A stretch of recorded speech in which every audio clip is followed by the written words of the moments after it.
They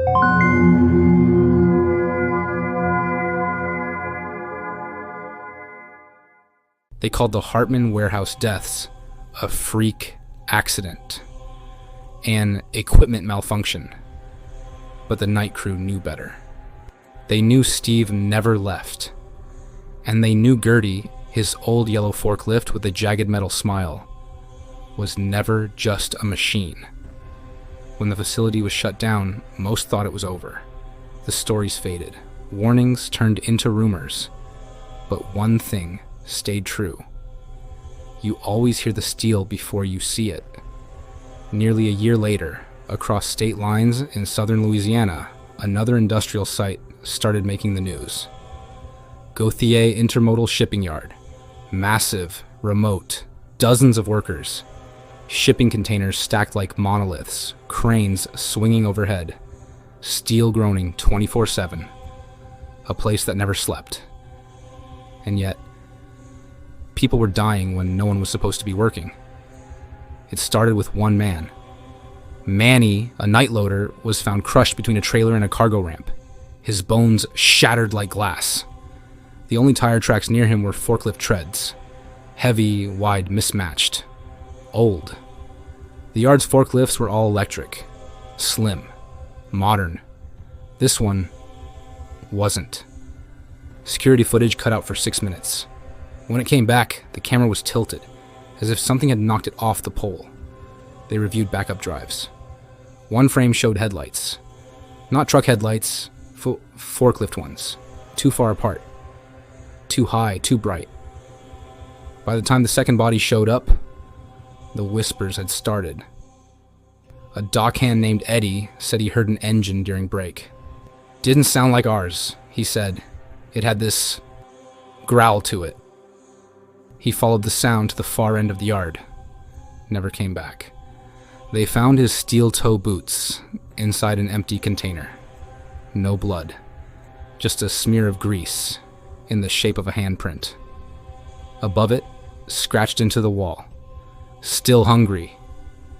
One person started connecting the dots. Her name was Rhea Langston, a mechanical systems contractor and tech investigator. She'd been hired after the third fatality, which management blamed on a protocol failure. But Rhea didn't buy it. The deeper she dug, the more she noticed the same three anomalies. Cameras always cut out for exactly 6 minutes. The accidents always happened between 2:44 and 2:50 a.m. The forklift tracks didn't match anything in the yard inventory. Then she found the name buried in an archived incident report from Hartman. Steve, no last name, no address. Just a grainy ID badge photo, tagged with the word missing. She zoomed in on the image. He was standing next to a battered old forklift with jagged paint marks on the front. A face. Gertie. Rhea dug harder. She found mentions of the Steel-Teeth Forklift Killer on message boards and ghost hunting forums. Everyone said the same thing. Steve vanished. But the machine, it's still out there. Rhea set a trap. She returned to the yard after hours, planted a motion-activated thermal drone, set out bait, an unsecured pallet placed dead center in the open bay. Then she waited, hidden behind a shipping crate, phone recording in hand. At 2:46 a.m. it began. The lights above her flickered. Once. Twice. Then shut off completely. The only light came from the distance. 2 yellow beams moving slowly, steadily, like eyes. She heard it before she saw it. Clunk. Clunk. Clunk. Hydraulics hissing like breathing. Then Gertie rolled into the bay. No driver. But she was different now.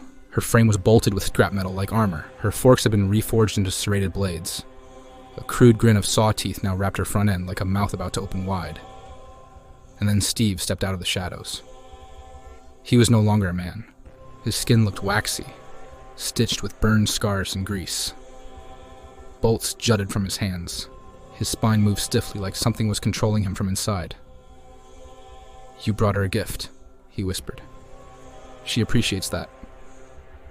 His voice was mechanical, filtered, hollow. You're Rhea, right? You saw the footage. You listened.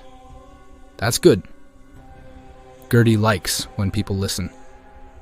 Rhea bolted. The last thing she saw before her phone dropped was Gertie revving forward. No engine smoke, just steam and screaming metal. Rhea didn't die that night, but she didn't escape clean either. She woke up hours later, outside the yard, bleeding from her ears. No memory of how she got out. Her fingernails were cracked, her boots soaked in black oil, and someone had carved something into her car door with steel forks. We moved together. 2 days later, a shipping container was reported missing from the yard manifest. It wasn't logged, wasn't scanned, wasn't authorized. It was just gone. 3 weeks later, that same container appeared at a warehouse in New Mexico. When the door was opened, workers found nothing but tire marks, and a single pair of gloves inside, crushed and soaked. The name stitched on them? Rhea. They say Gertie isn't just a machine anymore.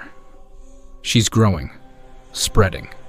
Every site that receives that container reports malfunctions. Missing workers, glitches in security footage, forklifts acting strange. Steve doesn't need a base of operations anymore. Gertie is his base, his vessel, his god. Wherever she arrives, death follows.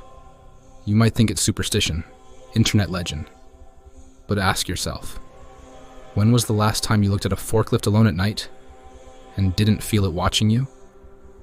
Because they say if you hear it, the engine hiss, the steel clunk, the whisper of rubber rolling behind you in a dark warehouse.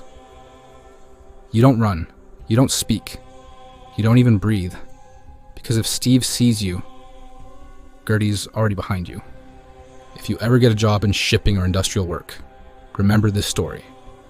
And if a forklift starts moving on its own, no driver, no lights, just cold mechanical breathing, run.